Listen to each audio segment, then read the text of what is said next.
It is season 2, episode 6 of Let's Chat with Kat and Pat. And coming up right now, Pat and Kat, well, they talk about how Pat managed to get cockblocked while on their mini vacation last week. Cockblocked by his ex-wife, in fact. How many times can this woman step in and take sex away from Pat?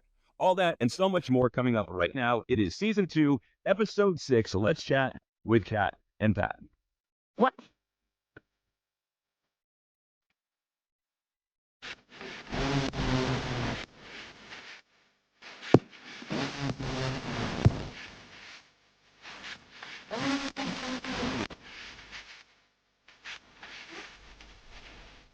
And this week's episode of Let's Chat with Kat and Pat is brought to you by our partners at RxSlimCare.com and, of course, TitanHair.com. Lose up to 20 pounds in just 40 days with the power of semaglutide. You can save even more money by using our promo code SLIM8. That is SlimRx.com, promo code SLIM8. And men, if you are losing your hair, let's get you a free consultation at either our Bedford, Massachusetts or North Andover, Massachusetts location of Titan Hair instead of spending $15,000, $20,000 in Boston with all the famous hair artist, hair restoration doctors that we all hear about if we watch our Boston sports games. Let Gilroy help you out for just $2,500. I can get you a new head of hair, and I can do it in 72 hours. Get you there, get you back, get you 5-star accommodations, get you all your travel, and get you a full-time translator while you're there getting your surgery and exploring the fabulous city of Istanbul, Turkey.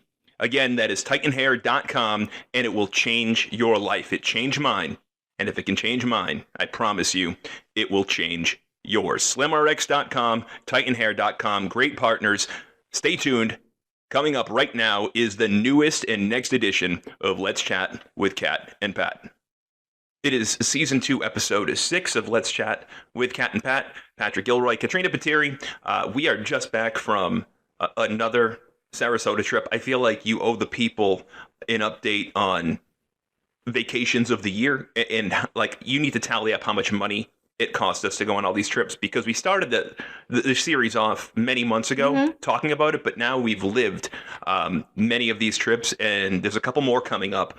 But I genuinely feel like maybe towards the end of the year, you should do an end of the year wrap up on how much money it costs for us to go on all these trips, because it sounds mildly obnoxious when we complain about child support and alimony and money going out the door.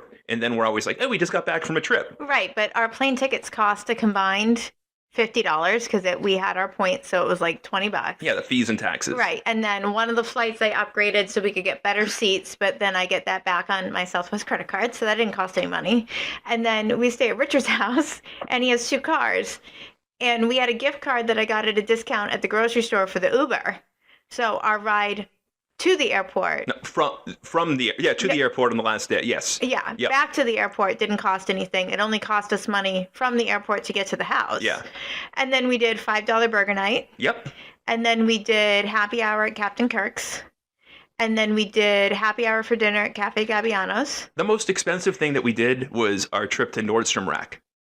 That was, but we saved $625 with everything we purchased. I know, and the things that we got are things that we've been waiting, and we had a list. It was to specifically buy at Nordstrom Rack and see if we could during their end of summer sale. That's it, and we did well. And it's stuff that, like, for me, every 3 months I need a new pair of running sneakers. Yeah. If I were to buy the sneakers that I bought here, I would have bought them in a different color, but they would have cost twice as much. Yeah. So I went with the orange, but they're the sneakers that I wanted. They'll be dead in 3 months. I'll need another pair, but I won't have the opportunity to go to Nordstrom Rack again probably till the springtime of next year. Right. Because that particular location is awesome in Sarasota, and we always do really well there. But if that's the most expensive part of our trip... Right, but I sold stuff on Poshmark to afford that trip, that Nordstrom shopping trip. So. And I mentioned this to start the show only because it ties into what we're going to talk about tonight on the show, because we needed this trip desperately. Well, we did happy hour at Valentino's. We also did happy hour at Capitol Grill. We got our Capitol Grill in, but we saved money. We saved a ton of money. And, most importantly, in the things that we needed to accomplish, we got to check out the place that we're all going to be after we get married or for that weekend. And we got to sort of book our reservations for the ceremony or the after ceremony meal.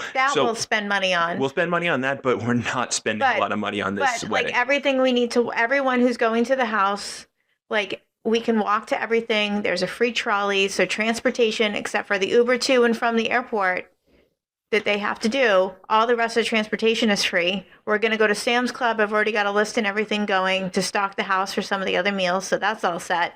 And, I'm already saving reward points on our Sam's Club membership for that. We're going to light the grill. Like, we're not going to go crazy here. We're going out to eat one night at an Italian restaurant, and we are going to splurge a little bit for that. But, we also forego Christmas gifts to each other this year to afford that. Yeah. So we're going to make it all work financially. And I think maybe, come after somewhere between Thanksgiving and Christmas, we need to have a cat-specific episode. I'll come in, I'll intro the show, I'll be here to head nod and say, good job, honey. But I really think that you could do the listening audience a big service by doing more than just saying, oh, we stay at Richard's house, or we walk them through the process, because it's mind-blowing to people when they understand exactly how it is that you do what you do to allow us to be able to live at a different level than we really should be living at. And that's strictly because you are awesome when it comes to maximizing rewards and potential and saving this and doing that. Like, it's out of my realm of conception, but it's easy for you. I just get to be the lucky guy that is along for the ride. You're the guy who shows up at the airport and is like, okay, like, what gate are we at? Where are we going? Okay, how are we doing this? That's all right, it. Great. Like, are we getting pizza? Am I going to have a burger? I do more than that. A place where I can get whiskey. I do more than that. So what do I do every single trip that we go on when we first get on the plane and when we're getting off the plane? What do I do?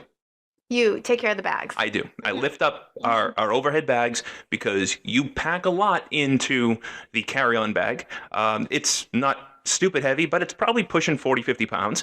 And but I also have packed like food for us to eat wherever we are too. Of course you have, yeah. But I don't want to see you struggle to lift it up. Yeah.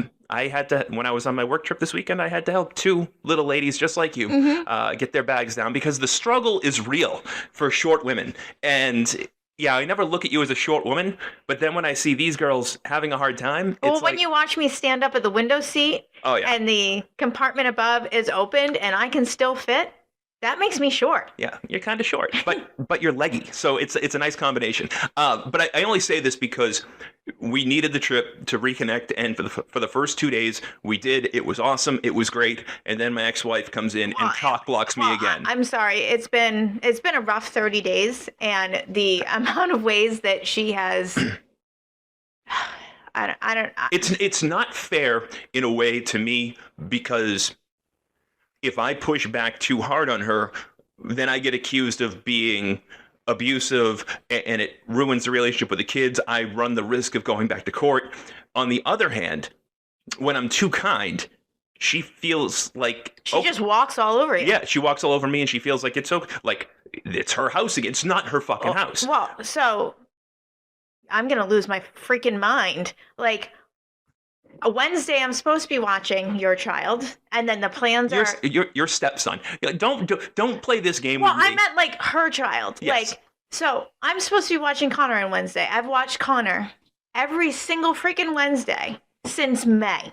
But just for the listening audience, Wednesday is Mom's Day. Wednesday is Mom's Day. She is responsible, and every single Wednesday, every single week, there is a different excuse, or she just simply forgot. That's happened a few times. That she's supposed to have him on Wednesdays. Yeah. So I have had to rearrange my schedule. Thank God I have changed jobs to be available on Wednesday, because there's a good chance it's not going to work out. And we don't know it like a week ahead of time. We don't know it the night before. It is like in the moment, happening on Wednesday. Every Wednesday is a pattern of behavior. And she said that she cannot, and in capital letters in an email, cannot take him on Wednesdays, but is like unwilling to work out a plan. But who asked for this schedule? Just to be we paid $70,000 fighting in fucking court for her to have Wednesdays and Thursdays, and she can't do it. Like, are you kidding me? So do you want to spend another $70,000? Absolutely to not. show the judge? So at this point, we are like, I don't know, 15 weeks into being accommodating. 15 weeks in. The last 30 days of no hot water. So now we're providing showers. Hold on. It's not us that has no hot water. No, we have hot water. She has no hot water. So now we're providing hot water for the children, for the guests at the house. The different inconveniences that comes, the extra mess that is. I'm doing extra laundry for all the freaking towels, and you can put them away in the pantry because there's 8 that were used last week for showers. And again, because we can't just reuse a towel. With the oldest Caitlin, like, God love her, and I want her here more. But shame on her. Like, when she comes here, she knows that it's her house. And I know you hate me saying that, but it's her house. I'm her father. You're her stepmother. She treats this house just like her mother does. She shows up when she wants. Yep. She welcomes herself in. She calls me a snob. She critiques the different stuff that we have. She sees we have a mini split, thinks that there's money there. And, oh, by the way, your ex-wife did do that when she came into our home on Thursday. She commented on the air conditioning. How do you know that? Because Connor told me, and Connor wanted me to give him the information on how we afforded that with the rebate, the tax write-off, and everything. It cost us nothing. And we installed it ourselves. We installed it ourselves with a mini argument and networking with an electrician in town to get a good rate on that coming in. Well, so we did 99% of the work. The only thing that we didn't do, you actually did the bulk of the electrical work. Yeah. The only thing that we didn't do was hook it up to the junction box, because that is terrifying. And if we do it the wrong... it's not the code. So when we want to sell the house, it's a problem. Right. So he came in and he did that, but he's our friend. He did it for a song. She is your ex-wife. This is no longer her home. It has been 5 years since she filed for divorce. Do not fucking walk into my home. First off. Second off, don't walk into my home, call me a snob because I keep a clean house and I don't have clutter everywhere. So Connor told you that she called you a snob? We've even heard her call me a snob in the driveway on freaking speakerphone because I have him take his football shoes off. I'm sorry. I work full time and I like a clean house. Could we minimize a few things? Third is, I don't need to hear that, oh, the house is so nice because it's air conditioned. How are they able to afford it? But fifth, what the fuck are you doing in Connor's room? And, like, I understand we needed the football stuff, but we take other things, we leave stuff on the floor, we disrespect the whole house, and then I'm supposed to expect your daughter to come in and respect this house? She doesn't respect it. And for somebody who's so traumatized, PTSD, electric therapy, all the fucking crap she's had to go to, the court documents on how traumatized and how awful, and she should be paid money for her feelings, and it's threatening and it's abusive when we send an email to just say, can we stick to the parenting plan? And she feels threatened. Well, you know what? Why the fuck are you walking in my home? Okay, You're so threatened you walk in my home. And then not only that, but 48 hours later, you show up because we're not home to let Connor take a shower here, and you sit in my driveway for 45 minutes. So let's how offended are you? Don't gloss over that, because I want to get to that. When she walked into the home, it's kind of funny because they had just come from a needless doctor's appointment where Connor had 6 vials of blood taken. Well, let's get hold on, this soapbox. an hour before he's supposed to go to football practice. Now he can't go because all these allergy tests have to happen when we've already had a doctor tell us. Why do the allergy tests have to happen? The allergy tests have to happen because the kid gets strep throat 10 to 12 times a year. Does she miss work? Does she take him to a doctor's appointment? Does she pick him up early from school? Does she do any of the things that are involved with him having strep throat? When he gets strep throat on a Friday, Saturday, or Sunday, we have to take him to urgent care. Does she pay the $120 copay for urgent care? But if we wait or even the 50%. Or if we wait till Monday, the problem with that is now he's had it for 3-4 days and he's not going to school Monday, Tuesday, Wednesday. And his attendance at school is already missed 14 days, late 31. It's hideous. It's ridiculous. So she had him last week for 3 days, and he missed 2 nights of football. Yes. But he had 3 nights of football, and he had a reason to miss 2. And he was an hour late to Jamboree. And it cost him most of his playing time. Well, and of course that's not her fault. That's my fault because I didn't properly email. Okay, but you did. But I did. And here's the thing: we did send after all this happened, right? And you had your shit fit. Well, no. We need to back up. So then we take Connor to the appointment because he's had strep so many times. The kid is suffering. And he suffers. By the way, this is not a new thing. He suffers every single winter from Thanksgiving until Easter, and it's awful to watch him go through it. Right, and it's been 3 years in a row. Yep. So the doctor finally said, let's get him to an ear, nose, and throat specialist. Let's get his tonsils and adenoids out. Simple thing, simple procedure, nothing crazy. Your ex-wife is like, absolutely not. So now we're taking this kid to go get poked and prodded and tested here and there, running up additional medical bills, to the point where she has to take him to the appointment because she has to hear it because we're lying that he's had strep and sick this whole time. And we just want him to not have a body part taken out just for shits and giggles, which I'm sorry, right now your insurance sucks. And so we'd have to pay a significant amount out of pocket for this surgery. And we were willing to do it. Yeah. No, we're not going to get 50% back. Long before there was the possibility of you upgrading our insurance. We were willing to do this last year. Right. Understanding that my insurance was all we had, and it's not good. Well, because I've had my tonsils taken out. My son's had his tonsils taken out. It's life-changing how you feel. It's literally life-changing. And it's super easy.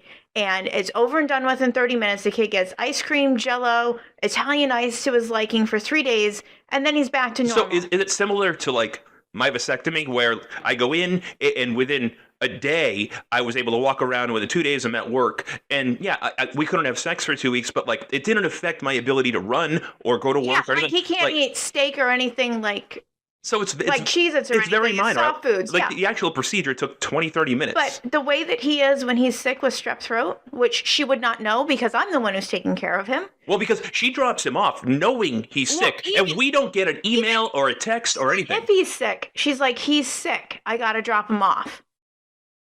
The other thing is, okay, so I get it. She doesn't want him to have this, in her mind, unnecessary surgery, which is bullshit. But without all these allergy tests, we do know that he is allergic to, at a minimum, cats. And it's an awful allergy to cats. Last year, after she let her dog go free and gets hit by a car, what does she replace the dog with? A cat. A fucking cat. So now and we know, based on her comments on how you keep a clean house, we know what her house must smell like, and the cat hair must be everywhere. So this poor kid is breathing all that in. Not only that, though, it's on his clothes, it's in his skin. You don't ever fully get rid of it. Well, either way, I'm sitting here waiting all day because she needs to take him to the doctor's appointment. So she wants to take him for the doctor's, pick him up in the morning. Take him for the no, she didn't pick him up. Drop him off. That's right. It was inconvenient for her to pick him up. She couldn't pick him up, so I had to be late for work to drop him off at Mom's house. And then I need to, so she can take him to the doctor's appointment. And then I need to wait for him to come and get dropped back off. So then I can take him to and from football, feed him, and wait anywhere between 8:30 and 10 p.m. for her to decide it's time to come and pick him up. That was the plan. And then the plan changes because he's had too much blood taken, because she probably did not feed him lunch and follow the instructions before going to the appointment, right? Which is why he's probably faint and now has to miss football. That's also why she had to come in the house, because he felt faint and didn't feel strong enough to bring his football bag out of the house into the car. So he texts me and he says, "Is it okay if Mom comes in and helps me?" I told you this, and I was so fucking pissed at you, but I couldn't say no. So because he waits until they're at the door till I get the text, and then what happens if I say no? Then he doesn't get his football stuff, and then he resents me, and then he resents you, and all the good that we do to continue building this decent relationship with my kids and like with the kids in general goes out the window because she gets to go back in the car and say, "Your father's an asshole. See, I've told you he's an asshole." Meanwhile, I'm coming home from a nail appointment and can't pull in my fucking driveway because your ex-wife's in my house. Oh, I get it. And then I get to go around the block and wave to all of our neighbors that it took me like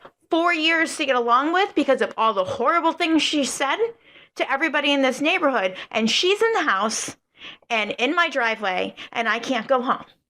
It's not okay. It's not fair, and I am on your side through all of it. So, after you had your shit fit, which was well-deserved, It ruined our last day of our trip. Like I said, the first 2 days were... Well, because then we're at the house again on Saturday. Well, the first 2 days were awesome. And going into the third day, I said, hey, by the way, did you bring lingerie? You're like, yep, I did. Tomorrow night is your night. Then the next day, somehow, 5 years into divorce, she still cockblocks me. So Connor texts me, and he says, Dad, I really need to take a shower. Can I take a shower? We're not kidding. 30 days of no hot water, which, according to DCF, is actually neglect for improper hygiene. Who cares about DCF? She's had it doesn't matter. I'm just saying, hey, New Hampshire DCF, 17 investigations into this woman, and everyone comes out unfounded. And by the way, you nor I have ever initiated one of those investigations. No, they've all been third parties. They've all been third party. They've been teachers. They've been administrators. They've been therapists, not bitter exes or whatever. Like, this is banana land. So if one of my kids winds up dead, it is on you, DCF. 17 investigations, and this is worthy of an 18th, but we would have to call, and that would make us look petty. What's the point? It's not even worth it. But then they have to come to our house. We have to get interviewed. It's a whole inconvenient process. So it's like, which one is more inconvenient? I would like the whole thing just to end. So he has to come here and shower on Saturday because now he hasn't showered since Thursday. And he's by the way, he's keenly aware, and he loves you and respects you. So he's keenly aware of how uncomfortable you must have been to have his mom in the house. Well, the things that she has to say, I'm still just your fuck buddy. But he's proactive with it. So when he sends me the message, I say back to him, of course you can take a shower, but I don't want to sound like a dick here. Mom can't come in the house. And he says to me, I know. I already told Mom she can't come in the house, and Mom agreed that she was going to drop me off and drive around and go play. You know what? She could go park at Corbett's Pond, where I parked, waiting for her to get out of my fucking home to come back. But no, we're not going to do that. We're going to sit in the driveway for 40 minutes. So she lied to Connor, because I love Connor for this. He said to her, Dad's not going to be cool with this. Katrina's not going to be cool with this. I took screenshots. I'm saving it, because the next time she wants to be nasty, I'm no trespassing again. Well, again, like, it's how scary can we be? How scary can I be if you're comfortable coming in the house, if you're comfortable sitting in the driveway it was 46 minutes. Thank God for the Ring camera. And I know Connor gets annoyed sometimes when I'm like, dude, yeah, I saw you leave in the outfit you shouldn't have left in. Why are you spying on me? That's not him. That's his mother saying they're spying on you. Well, I threw the t-shirt away. He's wearing a pineapple t-shirt in size small. There's like 3 different things wrong with that scenario. It's in the trash. Good. I mean, he can't wear that to school. He's 5'9", 170 pounds. It's a belly shirt on him with pineapples. With a size 13 sneaker. So today he was. Well, don't the pineapples mean something? I don't know. Caitlin, when she was like 8, you're little, but in high school it means some sexual thing. Like, I don't know. I can't have him be wearing that. I don't know. He again tonight to football. He wanted to wear his pink socks. I was like, dude. Everybody wears them in October for Breast Cancer Month. Why are you wearing them now? And he gave me the fucking texture line. He's like, I love the way the texture feels. It's the one thing his mother's bought for football. The one thing. The whole thing is, it's out of hand. So we tried to put kind of a stop to it, right? So after you had your shit. So I'm having my freak out here on the podcast, but I am calm, cool, collected. I had a all-out anxiety attack coming home on the flight back, because like, is she going to be here? Is she not going to be here? The pointing of the fingers of her showing up late at the Jamboree. So we've emailed her how to sign up for Sports Engine. Sports Engine, for the people that don't know, because we have listeners all over the country now. Thank you, Kirk Minahan, and thank you, 102.9 FM, South Coast in Florida. You guys are awesome. We have listeners everywhere. So Sports Engine is the local app that we use for communication. Football communication. But it's not only football. You can do it for any sport. But it's all in-town communication. So we have used this for 4 years for football and 3 years for rec league basketball. Yeah. It is a pain in the ass because it goes up constantly, like social media. But it's the primary means of communicating the important things from coaches and leadership down to parents and kids that participate. So we get the nasty communication that we're withholding all this information and preventing her from signing up, right? So that was like a week or so ago, when in reality, she needs to do it her own way. And when we were doing it for her, we were abusive and controlling when we were setting it up for her. So like, it's like, which road do you want to take for the one to have here? Like, do you want us signing you up and then we're abusive and controlling? Or do you want us emailing you the stuff and then we're still abusive? We could have put her on our account like we did 3 or 4 years ago, right? Because now we have Connor as a third person because she didn't want any part of sharing an account with you and I. Yeah. And then... Because it's offensive. It's offensive. It's offensive to get her child's sport communication on the same communication app that you and I are on. So, for us to all be on the same page. For the last couple of years, to further hold her hand, you have always gone out of your way and sent me like screenshots and said, send it to Ann, send it to Ann, send it to... So I do. I send it to Ann.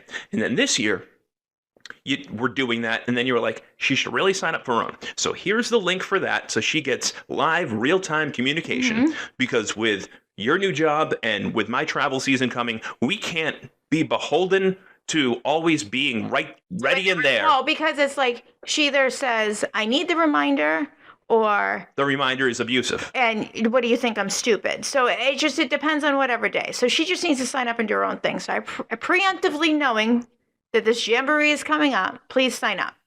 I also send you, here's the school calendar for the upcoming school year. Yeah, you sent me September through, or late August through. It's the whole school year. No, but you sent me like specifically, I think it was her time through Christmas, wasn't it? Yeah, like here's exactly what you need to know. There's a couple early releases on Wednesdays. All the no school days are our days, so that's like not a worry.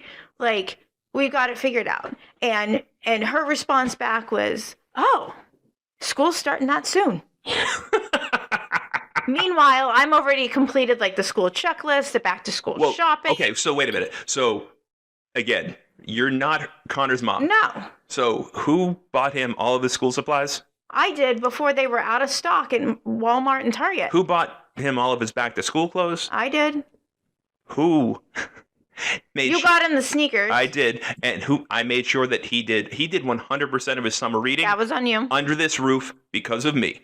He flat out would say, Dad, I'm not going to take my book to Mom's because she won't make sure that I read. And it's going to get lost, and I had to buy a second one last year. So, like, it's all on us, and we are still... And we're fine with doing it, but just get out of my fucking house, shut up with the goddamn threats, and stop being a bitch when we're trying to work with you. Like, those are the 3 simple things that I'm asking. Well, even so, again, after everything happened on the last day of the trip, I told you, we had already had the conversation a couple of weeks ago that going into the school year, we were going to send her a matter-of-fact email about resetting boundaries, and then about we're going to... If Wednesdays were a concern at the end of the school year, Wednesdays have been a concern all summer.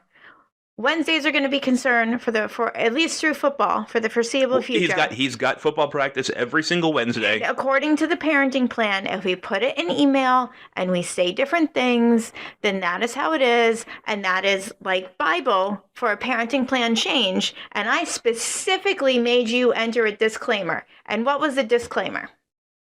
The disclaimer was funny. I wrote the whole email. And it literally says disclaimer. I read it to you because you and I have to be on the same page. And sometimes, because she's my ex-wife and because I know how she responds to things, I pussyfoot around things when I shouldn't. So I've learned my lesson, and I always make sure before I hit send that you've had the final say. Because there has been a couple times where you try to get a jab in there and it's not necessary. Right. So then this time... You agree with the whole email, but you're like, you got to put a disclaimer in there. And I want you to write disclaimer and say, in no way, shape, or form does this permanently reshape our parenting plan. And in no way, shape, or form is this an attempt on our part to either get more parenting time or eliminate, remove, reduce the amount of alimony and child support that are paid to you. This is simply a matter of having consistency to set Connor up for success through the football season and the first few months of the school year. And support all 3 of us going to work. So you would think, knowing that on a school night, after playing football or after practicing football for 2 hours, football gets over at 7:30. He's got to come here. He's got to shower. He's got to eat. And then Mom gets here anytime between, on the early side, 8:45, on the late side, 9:45, depending on whatever she's doing that night. But we get up at 6. So like, wait, I'm in so bed. it's a school night for a fucking 13-year-old. So, generally speaking, Well, and she's still got to drive home 20 minutes. Right. Then get him up extra early to drive 20 minutes here for him to go to school. And you don't even spend any time. And he's not going to talk to you in the car. So, we're Why? just sending him to bed. We're not getting extra time with him. We're just sending him to bed. And then we're doing the heavy on getting him up, feeding him, and getting him out the door. But our time, according to the court documents and according ends to... at 9 o'clock on Wednesday mornings. No, during the school year, it ends at 7. It's 7 because that's when he's out the door. Mm-hmm. Like, that's when we should be able to take a deep breath and say, okay, we made it. He'll be back. He'll either be back in 2 days for our weekend, or we'll see him again next week for the next week. But like, we don't get that, and we haven't had that for a long time. So it's and it upsets him. He wants to shower. He wants to put on his bathrobe. He wants to get in his bed. He wants to watch his Netflix show. He wants his quiet time. He wants to power down and go to bed. Which is what you trained your son to do. Right. He does it right, but like when she picks him up at 8:45, he's happy. When she's picking him up after 9 o'clock, he's nervous, he's twitching, he's got anxiety. He's getting every 5 minutes, he ups his stress level. Right, because where's mom? Why is mom not here yet? Because he's acutely aware of his own physical and social deficiencies, so he knows. But he's also worried, like, why is she late? Did she get in an accident? No, but he expressed it to me tonight on the way to football. Like, he's excited that he's getting to spend that extra night here because it minimizes mom's presence with school. Yeah. And in no way, shape, or form does that minimize his love for his mother. No, he's obsessed with her. He loves his mother. Which is totally fine. But he knows that he's better served school-wise, sports-wise, extracurricular-wise, being here. So there's almost a sense of relief that, okay, mom's only in charge of one day now. Like, when it comes to school, because sometimes kids are cruel, and we have been there, whether there's been an after school activity on a mom day, a game on mom's day, whatever it is, or he's had to come here for extra time. 9 times out of 10, he shows up to school, is absolutely made fun of for what he's wearing. 7 times out of 10, he's got BO because he hasn't showered, or hasn't been reminded to put on deodorant, or hasn't brushed his teeth.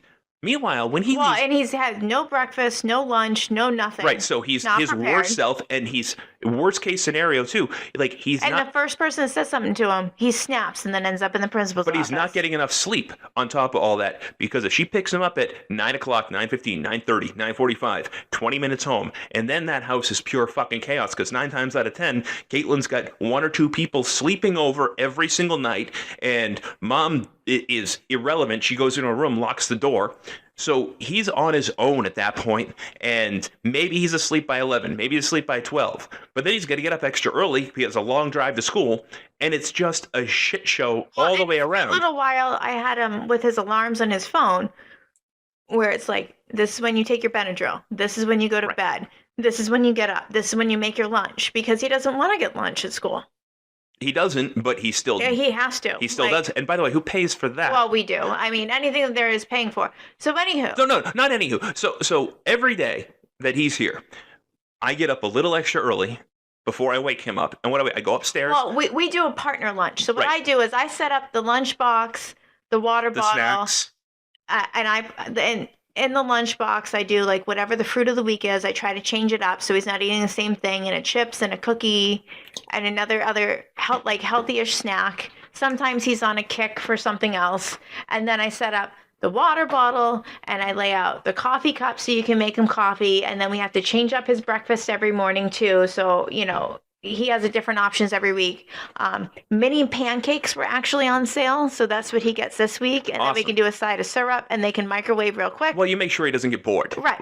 And so the last part is making a sandwich. But he gave us the critique many years ago when I first moved in that making a sandwich the night before was soggy. And I agree. My father, owned a sub shop for years when I was young, and he would... despite my mother would try to make the sandwich the night before, and my father, I never complained. Give me a soggy PB&J or a peanut butter and fluff, a fluffernutter. I don't give a shit. Yeah. Soggy or not, it's delicious. I didn't care. I was Patrick at the time. But Connor, especially with lunch meats, I don't blame him, because we don't just do lunch meats and cheese and like mayonnaise and whatever. Mustard, you make them like a sandwich. Well, you've got shredded lettuce in the fridge, in its compartment, in its container. You've got tomatoes. You've got peppers. You've got Thank you, Grandpa Pateri. I make him like I know how to make a good sandwich and have the right materials. You form it together in the morning, and you get them off in the morning. It's a whole team effort. It is, and that works. And it works for him. So he loves that because he knows that he doesn't have to get school lunch. He doesn't want to get school lunch. He's lost a lot of weight, and he's very conscious about putting that weight back on. Well, he's also, like, I'm going to brag a little bit. He's also gotten used to really good food. There's nothing wrong with bragging, but it's not, it's really good food, but it's like, okay, you went and you got... It's Cisco. Like, that hurts our stomachs. We go to the Bahamas and eat that. We have a stomach ache. It hurts his stomach now. 1,000% it does. So we do all that. He still eats his Doritos and, like, Pepperidge Farm cookies, but it's just, when you're eating the Cisco corn, or or the Cisco, the sheet pizza that it's got that glaze on the top of it. Like, you can have your homemade, Right, that's what he prefers. But I'm still getting an alert. Matter of fact, there's money owed from last year that I got to pay tomorrow, because tomorrow's the first day of school. I almost sent you a reminder to put that on there. I got an alert today that's like $9 left over from last year. But none of those $9 were spent on our time. And that's the frustrating part. If mom doesn't have the ability to get you up and to make you a lunch because she's got an extra 20 to 30 minutes in the morning that she's got to get you to school because she lives in a different town. Get it? I get it. However, when you're paying $40,000 a year in alimony and child support, shouldn't that include a loaf of Wonder Bread, some Genoa salami, and some American cheese? He doesn't require a lot. Sometimes he gets over the salami, so then he wants turkey breast or German bologna. Well, he's not asking for roast beef and pastrami. He now tells me whatever's on sale, but just something different every week. You've trained him so well. But he also likes the convenient, like the mix. He likes it not getting bored with the food. Yeah. So the fact of the matter is, we had to send the email, and she gets back to the initial response is, I need to think about it. And the response... Well, and then 2 minutes later, the capital letters, angry response. Right. So at one point, I want to lose my mind because I knew this was going to happen. I told you, this was the easiest decision in the world for her. And there was no risk on her part. Absolutely none. We just want him to get to football, him to get to school, and we just want to have a consistent schedule so we can minimize the chaos and minimize how often she's here at the house.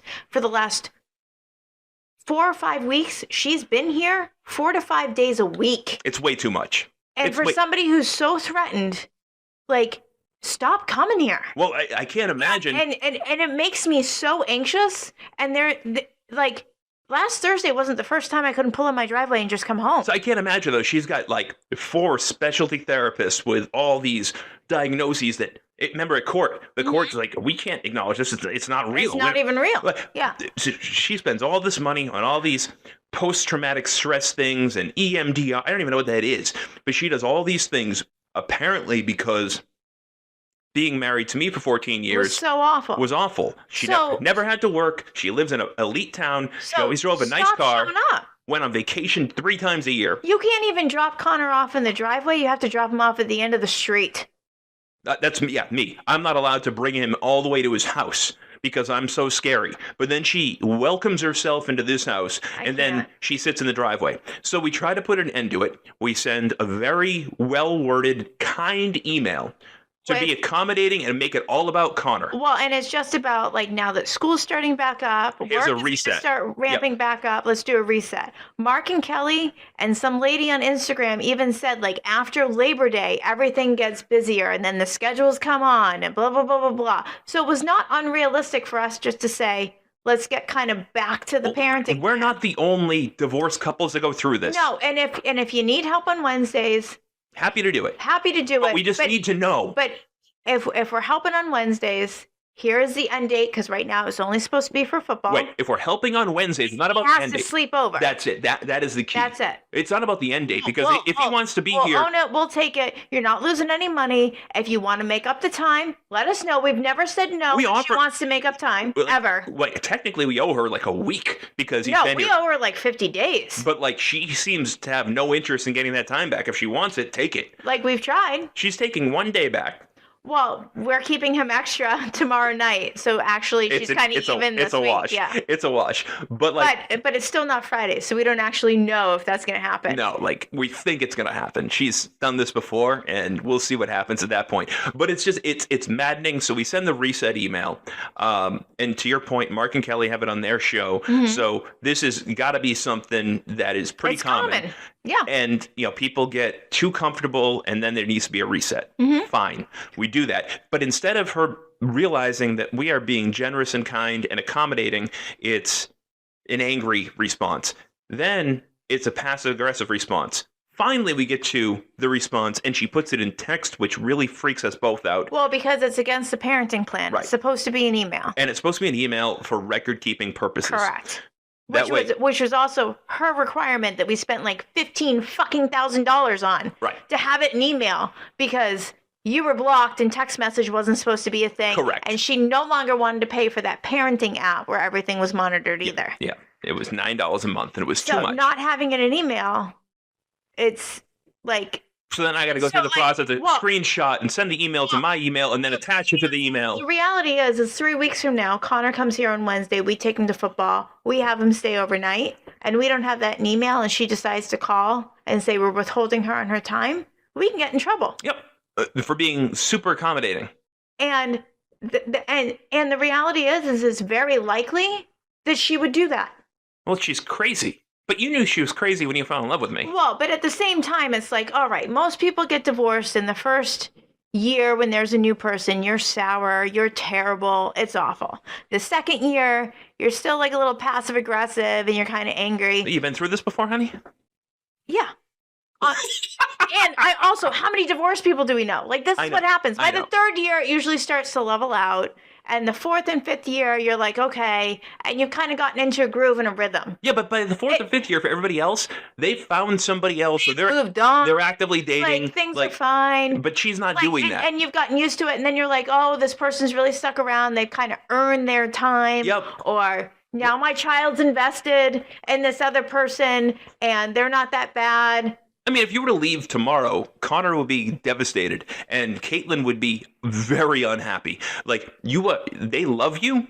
Caitlin is kind of a sociopath, and I mean that with a lot of love. She doesn't express love the way that I would like her to, the way that you would like her to. She is very cold until she is broken. When she's broken, then you know how she feels, but there's no middle ground with her. Mm-hmm.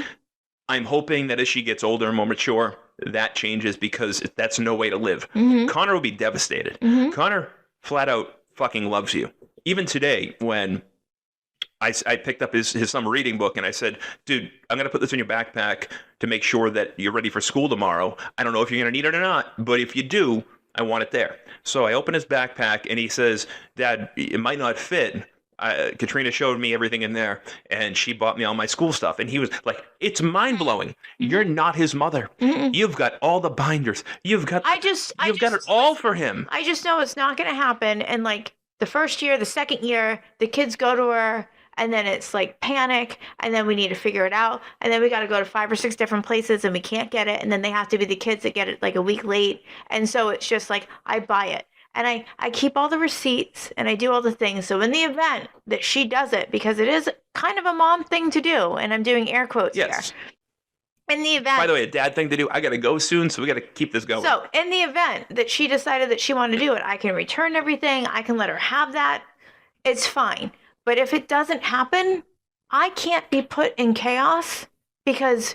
she couldn't do it. And I knew it wasn't going to happen when we sent her the calendar, and she didn't even know what the first day of school was. Yeah, it's shocking. And that calendar has been published since May. Yeah, it's shocking, and it's a testimony to how awesome you are and how just out of touch she is. Like, at this point, Well, Like the chaos, but honey, the last part, audacity, like it needs to stop. so- and I need to be able to come to my home, and we need to be able to follow the parenting plan as best to the ability that we can. so to end this email story, 2 things. She sends a response in text, and the good response is, I talked to Connor. Connor agrees he's better off spending Thursday nights at your house. Or Wednesday nights. Wednesday nights at your house. Mm-hmm. So it's okay with me through the end of the football season. So in other words, we tried to engage her in adult conversation based on a parenting plan that cost us $70,000 to come to. And Via email per her request. Right, but then the choice was left in the hands of the minor child. Fine. Who originally asked us if we could send the email. Right. So not a shocker that he agreed with it. And we have to have like a negative back and forth to get to the end result. Right. So there's that. But there was one other part of that email that we still haven't gotten a response to. And it was towards the end, and it was done very politely. But I'm an idiot when it comes to the calendar and the schedule, if only because my life is chaos. My job is chaos. I just went to Arkansas and back in the same day. Like it was 24 hours awake. I am tired. And that was 12 hours after getting home from Sarasota. Like, this is my life, and it's travel season, and I can't I just don't have the gift that you have when it comes to being organized. So what we've been doing for 4 or 5 years is you send me something that needs to get to her, and it's up to me to send it to her. Now, 5 times out of 10, 7 times out of 10, she's angry at me about something, so she probably ignores it. And then it goes nowhere, right? The other times... or she gets mad that I have access to it, and she doesn't have access to it. But she does. But she just doesn't activate her access. Yeah. So regardless, part of the email was, hey, do you mind if Katrina... Because you were on the email. You were on... So you were CC'd... And she edited it to circle, like... Right. Like, why am I getting it and she's not getting it? So... The response is, do you mind if Katrina, when she gets these alerts, just sends them to you directly? Because I tried to make it about me being an idiot. As you know, I'm terrible with the calendar. There. Yeah, like, I did it to benefit her, but to make it easy on us, if that makes sense. Like, yes, maybe you guys can connect on the fact that Patrick is an idiot when it comes to a calendar and a schedule, and without the women in his life telling him where to be, when to be there, how to be there, he's an idiot. Fine, connect on that level. I just want her to once look at you and be like, thank you for loving my kids. And that's too much. And it went like unacknowledged, nothing. But I swear to God, the next schedule issue, it's still going to be my fault. I want you to send it. I can't send it. No, I want you to. I'm going to send. So then I also broke down the football things for her in the email that you sent and said, like, are any of these things that you can't do? Let's make us aware of them, so that we can plan to take him. And there was one that she came back with, which is totally fine. Yep. And we're happy to take. So that was a win. I know that we were going to do airport etiquette and tits tonight, but we're not going to get to them. We're not. Like, what time are we at? How long? I don't know how to read your software thing. I just know it's 6:44. Yeah, we're 47 minutes into the program. Oh, yeah, that's kind of long. But because I want to give the tits and the airport etiquette the right amount of time. I don't want to like pass through this. Is it a 5-minute quickie? Because I got a big problem. I love tits. You know, I am. People just don't wear bras anymore. I am a like bras aren't a thing. I'm a tit guy. I love tits. You give me a handful tit. You give me a 3-handful tit. I love tits. Jennifer Aniston tits. Little perky tits. Big, thick, awesome tits. I love tits. You know I love tits. I love tits. This is quite the rendition. Okay, yeah. I love tits. So I want to get to the fact that women are finding a way to make tits disgusting. I do, but I feel like that deserves at least 25, 30 minutes. It does not deserve that much time. Oh, it does. Okay, you lived a life at Victoria's Secret for over a decade, making women's tits and every woman's body look beautiful. That was the goal. That's probably why they're like... Sales are down. Nobody's buying bras. That was the goal, though, right? Yeah. Every woman wanted to look and feel beautiful, no matter their shape, no matter their age. They wanted to find a way to feel pretty, and whether it was feeling pretty for themselves or feeling pretty for their man or for the woman or whatever. And when it was to comfort, you just wore a wireless one. Whatever. But now, And there's a lot of comfortable wireless ones. But now it's optional. No, it almost feels like, as a woman like you that's got your own dresser full of bras, and for every occasion, you are in the two percentile. Yeah. And I feel like tits are just out there, and if the tits are below your belly button, love my tits. If they're where they're supposed to be, love my tits. Like, love me the way I am. And I don't get it. I gotta get smacked in the face for you to put your bag up, I'm good. With a tit. I'm good. But the tits are everywhere. Like, I don't need to see that. Is this because of COVID? Is it like a post-COVID thing? Children don't need to see the whole shape. Like, they don't, like, you're wearing a white shirt, you're wearing a yellow shirt, you got stains all over it, you're not even wearing, like, it's just too much. You watch Friends with your son. Jennifer Aniston wore a white shirt, and her nipples were popping with no bra on, and it helped make her famous. So what's your point? Say it. That was not what we were seeing in the airport, and it was just... It's what we're seeing everywhere, not just at the airport.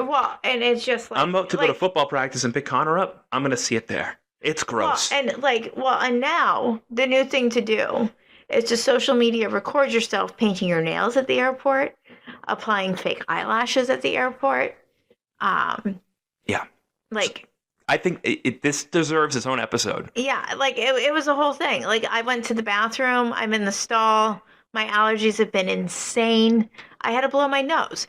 Since COVID, you blow your nose, it's like offensive, and people look at you like you got the freaking plague. I just have really bad allergies, that's it. So I'm in the stall, blowing my nose. Like Freddie fucking Mercury in 1985, full of AIDS. No, I'm just blowing my nose like a normal person with my specialized Kleenex. I didn't even bring a person. I literally grabbed 2 Kleenex, went to pee, and to blow my nose with the puffs, so it's like nice and soft. Yep.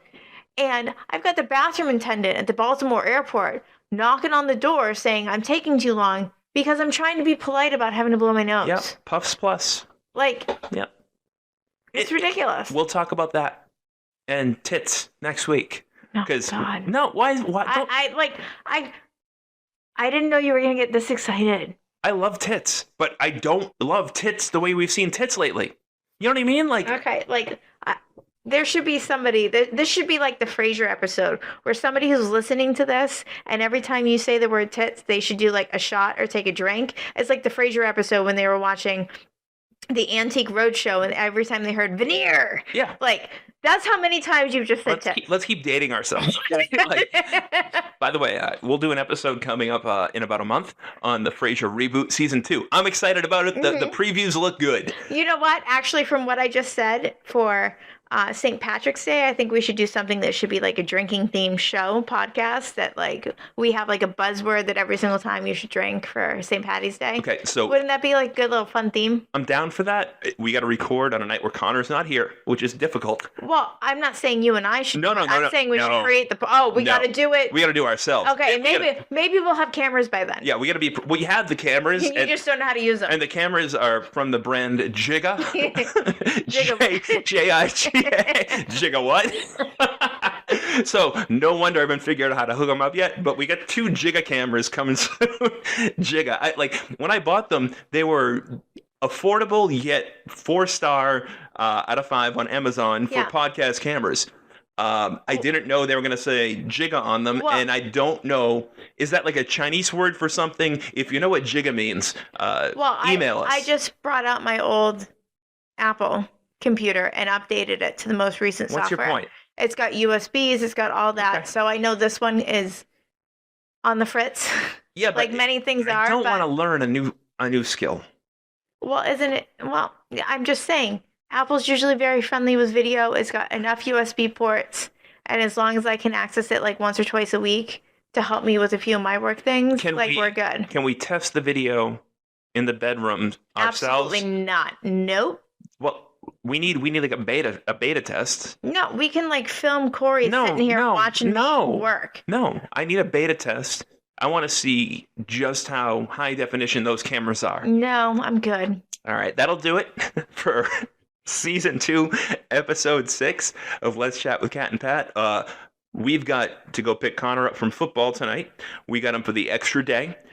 And if all goes... and I have to prep dinner for tonight. You do. And tomorrow, because tomorrow's a long day, coincidentally, in her hometown. Yes. And we're doing football. Yeah, so football tomorrow night is a last-minute scrimmage, 5 minutes from where Mom lives. Mom won't be there on her time, nor will he go back to Mom's house on her time. And that's okay, because it benefits him. Will we get a thank you? No.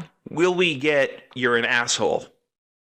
Maybe. No. Will we get a request for a child to take another shower? Because don't forget, we're recording on a Tuesday, not a Monday.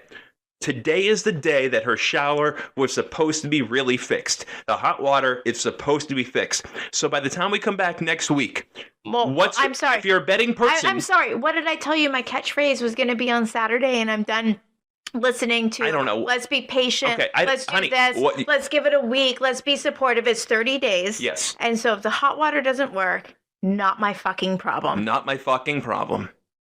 But I just asked you, what are the odds? Today was the day. It's extremely likely.